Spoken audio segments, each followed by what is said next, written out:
scream, heavy in the streets. We gon' get it, we gon' get it, we gon' get it. We gon' get it, we gon' get it. Get it in blood. Get it in blood.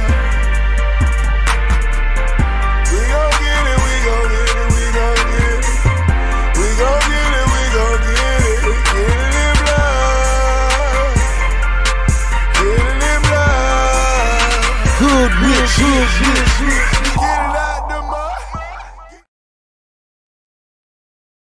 Good evening, everyone, and welcome to Saints and Appetizers podcast. And we have some more appetizers for you with UFC 291, Poirier versus Gaethje 2. And that was Saturday, July 29th, 2023. Venue, Delta Center, Salt Lake City, Utah, United States. And they had attendance was 18,467, and the total gate was $6.5 plus million.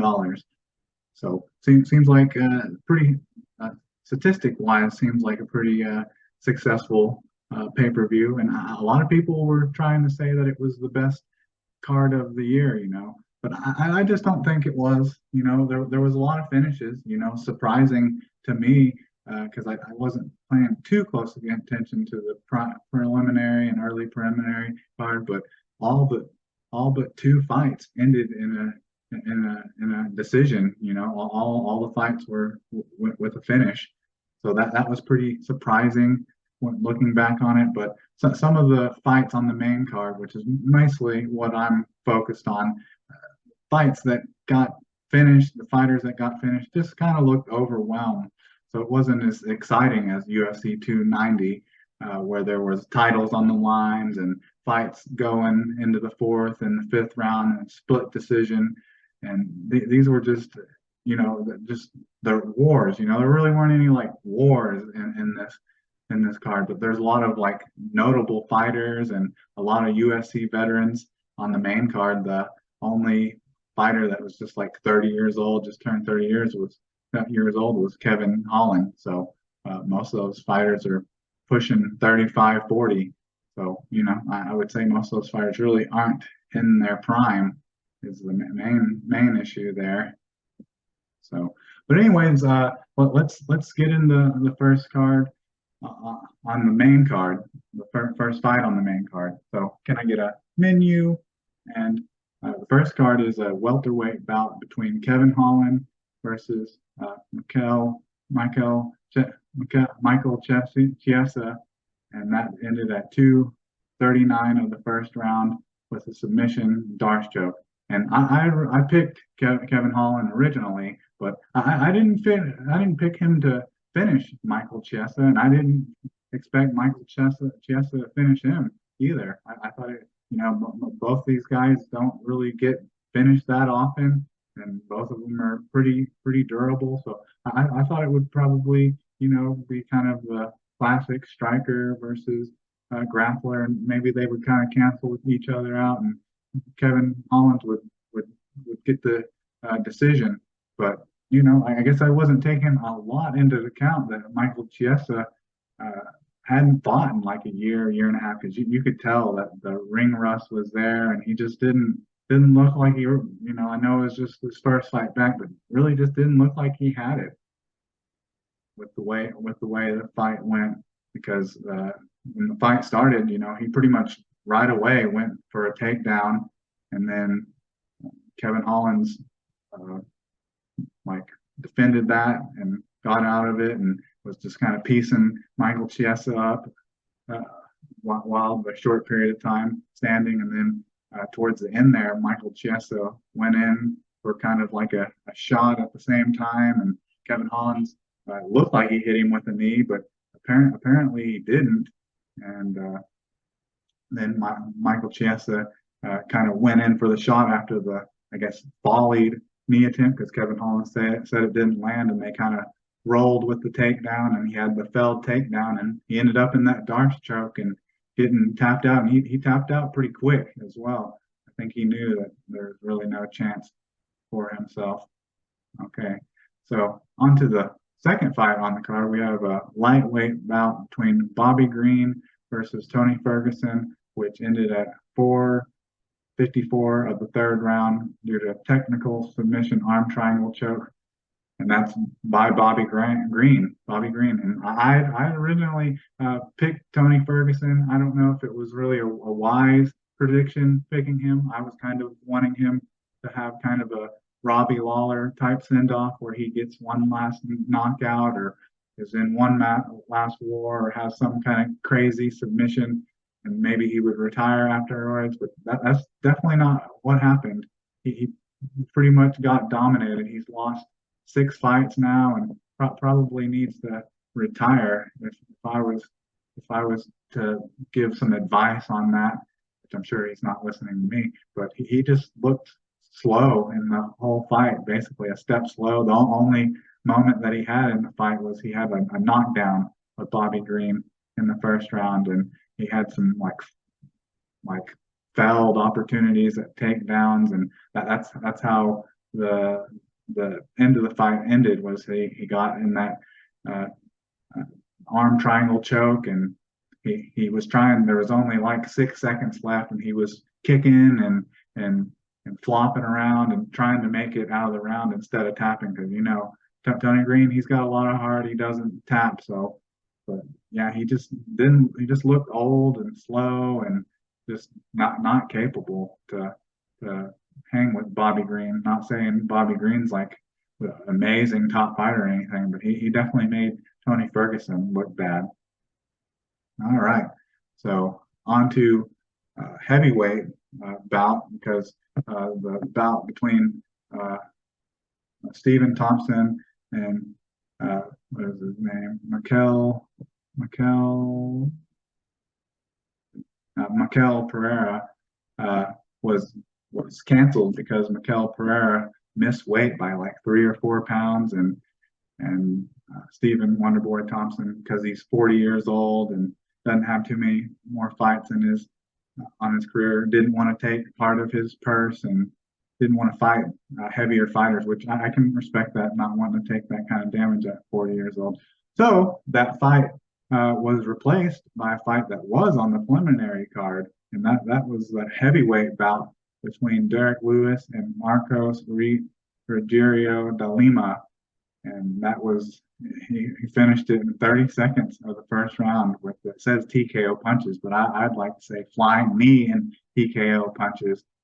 And I had originally picked Marco Rodrigo de Lima to win this, so I picked de Lima to win originally because Derek Lewis, he was on a 3-fight losing streak, being knocked out cold twice and TKO'd another, and then arm triangle choke the other one. So it was kind of looking like he's kind of looking like Tony Ferguson a little bit, the same age almost. Ferguson 39, Lewis 38, but he came out and looked good. I think that was one of the things leading up to the fight, is that he looked in a lot better shape. He had those 6 packs, had a little bit of 6-pack going, but right out of the gate, he came up with a flying knee, and it landed flush on the button, and de Lima went down, and Derek Lewis just started hammering him from the mount position, and then he just rolled over and pretty much just had the referee save him. Luckily, with taking that kind of damage, at least he didn't get like knocked out cold, but he had no chance. That flying knee from Derek Lewis definitely stunned him. But so far, just 1 and 2 on this card, because I thought Derek Lewis, I had this probably flipped around, maybe not by flying knee, but I was probably expecting Derek Lewis to get knocked out. But I like to be honest with people, and even though I don't have receipts of it, I admit I did not expect Derek Lewis to win. I was more expecting him to get knocked out. Okay, on to the co-main event between Alex Pereira versus Jan Blachowicz, which ended up being a split decision, a 3-round split decision, with the judges judging it 29-28, 28-29, and 29-28. So 2 of the judges had it for Alex Pereira, 29-28. And I imagine they gave the second and the third round to Alex Pereira. You know, there's a lot of people out there trying to say Jan Blachowicz got robbed in this fight, and that this is just for marketing reasons, that Alex Pereira needs to be the next one in line. But after the first round, where Jan Blachowicz, pretty much rode Alex Pereira's back for a good portion of the round, and Alex Pereira was able to stuff some takedowns and was able to get back up. But I would say Jan Blachowicz did win that, because he was came close to getting a rear naked choke a couple times, but Alex Pereira was able to ride it out. And just after the first round, it just seemed like Jan Blachowicz was exhausted. He was breathing heavy, and nothing he was throwing was really landing all that much. And Jan Blachowicz, or not Jan Blachowicz, but Alex Pereira was eating up his left leg. I think I kept saying had like a golf ball size swelling on it. And towards the end of the fight, in the fourth round, Jan Blachowicz started kicking Alex Pereira leg as well. So they both were, after the fight was over and the adrenaline went down a little bit, both of them were limping a little bit. And I think a lot of people think that the third round was pretty close. I think it was closer than the second round, where it was pretty clear that Alex Pereira won. But I just think people go a little too far with the takedown with like 40 seconds left that Jan Blachowicz had, and it didn't really cause like any damage really.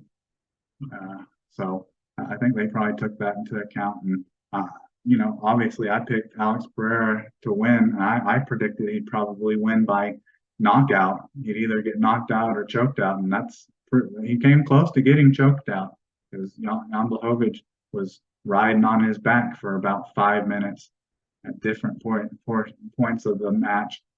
So I'm surprised that it didn't end with a knockout or submission. So Jan Blachowicz, if nothing else, he's still got a really good chin. But I don't know if they were talking about the altitude in Utah, and I don't know about his stamina and stuff. And I guess Alex Pereira had been there 2 weeks prior, so that's pretty wild that it went that way. And once again, kind of talking about kind of like an overwhelming type of fight.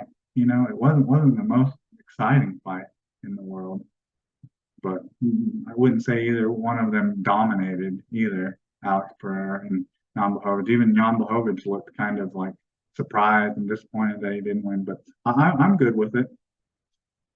So now on to the lightweight bout between Justin Gaethje versus Dustin Poirier.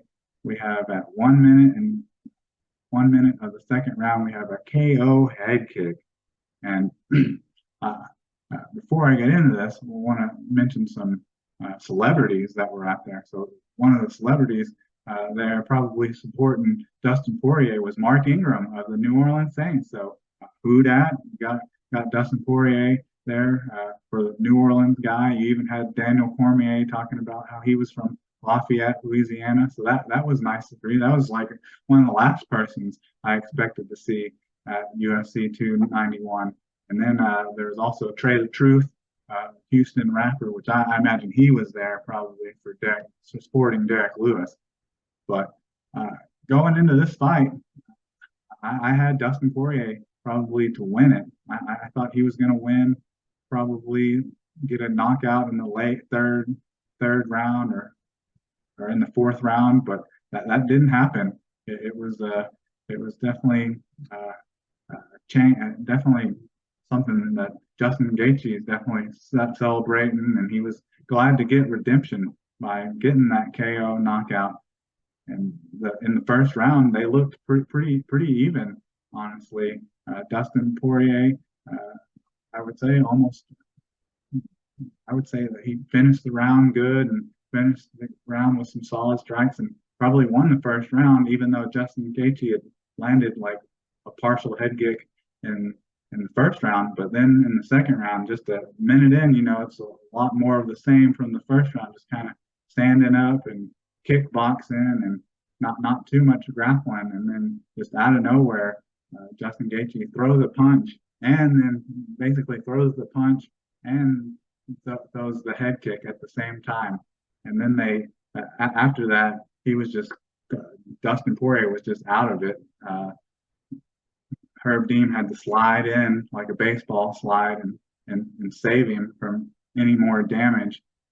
But and they were after they showed that, they were showing a side by side comparison of Usman and Leon Edwards, and I guess that's where they fought a couple months ago. They fought in the Delta Center in Salt Lake, Utah, as well. So it was kind of eerie that you had Leon Edwards in the same video. He faked the punch and then he threw the head kick and knocked Usman out, and that's exactly what happened to Justin Gaethje. The only difference is one fighter was orthodox and one of them was southpaw. So that was pretty eerie, like they were trying to let off. And it's not. I think that's why I bag on this card a little bit, is because there wasn't an actual title on the line, but the BMF title was still cool. And like I was saying in the previous podcast, the prediction podcast, I was wondering if Jorge Masvidal was going to be stripped or if it was going to be the interim title belt. Well, at least Jorge Masvidal was the one that presented Justin Gaethje with the title, so the belt, BMF belt. And the best thing is that honestly, the best part of the night was when John Anik said, actually cursed and said MFer, the BMF for that title. So he actually said the F word at the very end of the night. So I honestly, I hear people talking about how this is has been like the best part of the year so far. I honestly think that John Anik saying a bad word was probably the most exciting thing of the night.